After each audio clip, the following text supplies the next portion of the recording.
and here is my iPhone SE review. So a lot of people have been making noise saying, Apple, please release a smaller new iPhone. And Apple's answer is this. The iPhone SE is a mid-cycle, mid-tier smartphone. It's definitely not supposed to make huge waves, but Apple did think this was necessary in their lineup. And here's why. Apple's missing out on a lot of profit in smaller, undeveloped countries. And so many people just refuse to upgrade, hanging on to their 5S, 5, and 4S models. The SE gives those people an option when choosing to update. So, this thing, design-wise, is, how can I say, a doppelganger of the iPhone 5S. In fact, the shell is the exact same proportion.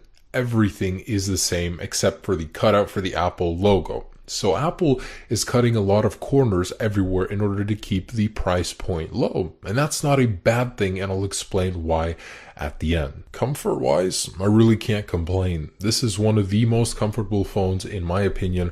The smaller display, the blocky design gives you something to hold on to, and it's definitely more comfortable than the iPhone 6S. The chamfered edges are no longer reflective like they were on the 5S. They are now a matte color matching the rest of the body. So as a result, you won't be getting all those scratches that you can see here. So let's start with the first corner that Apple cut, and that would be display. Displays are very important. We tend to interact with them a lot when we use our phones. So the iPhone SE display is the very same one as the 5S. That means nothing has changed. In fact, it's interchangeable with the 5S. When we're actually comparing it to a more advanced 6S display, the colors are better on the iPhone 6S. It's brighter and the viewing angles are slightly better. So this is something I'm very disappointed with in Apple. They didn't upgrade the display whatsoever. Resolution I don't care about, but those other areas that make the display more enjoyable, even the contrast ratio, is certainly something Apple dropped the ball on the iPhone SE. If you like the 5S display, then you'll like this one. But going from the 6S to the SE can be difficult because of the display. Alright, so the design and the display hasn't changed. How about the materials? Materials are exactly the same as well. However, that doesn't mean it's not durable. The iPhone 5S, because of a blockier, thicker design, that makes it almost as durable as a 6S, not quite. But hey, in my durability tests, this thing went through quite a bit and even survived most of the tests. So durability wise, nothing to worry about. So what else did the SE keep or not change whatsoever? I was surprised to learn that the 5S, 6, and 6S all make up the SE. Apple took a bunch of parts they had laying around in the warehouse in order to build the SE, so they're saving a ton of research and development costs. Same LCD, front-facing camera, earpiece, speaker, proximity sensor, vibration motor, SIM tray, and I could go on and on. Not much has changed, but the important things have. There are two major challenges with building this kind of a phone for Apple. What kind of features to put inside of it without making it necessarily too cheap, but to keep the price point low.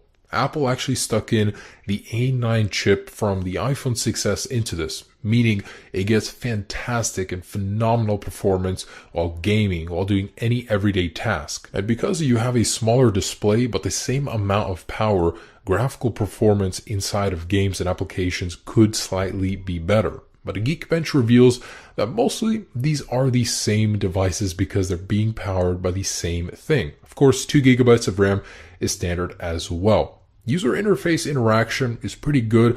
I've noticed that the software is a little laggy, a little buggy here and there. You'll notice a stutter once in a while. I'm sure that'll be ironed out. And getting to wireless, Apple has upgraded the Wi-Fi capabilities to that of the 6S, but the LTE capabilities are still a step down. You don't get as many LTE bands at 20 versus 23 on the 6S, and the top speed is limited to 150 megabit download speed versus 300. So Apple is clearly keeping the performance high, but in all other areas, this thing is the same. The Touch ID fingerprint sensor is even the same. But battery life is something I'm very proud of with the iPhone SE. The battery is larger than the 5S, 1642 milliamps versus 1560. So that means in actual real-world life usage, this thing outperforms the iPhone 6S and 5S. If that's important to you, battery life is a huge choosing factor for the iPhone SE. Now, what else? What else about the SE? Apple included a new front-facing flash.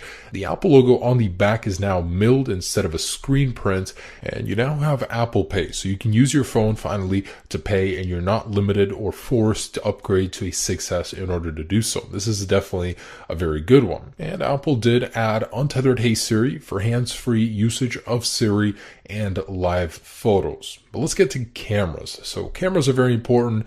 The best thing about the SE camera is that it's flush and it doesn't protrude like the 6S camera does. Otherwise, it's the exact same camera as the iPhone 6S. The capabilities are all the same. No watering down here. I'm very proud of Apple for keeping it that way. 4K video, live photos, all the good juicy stuff, and especially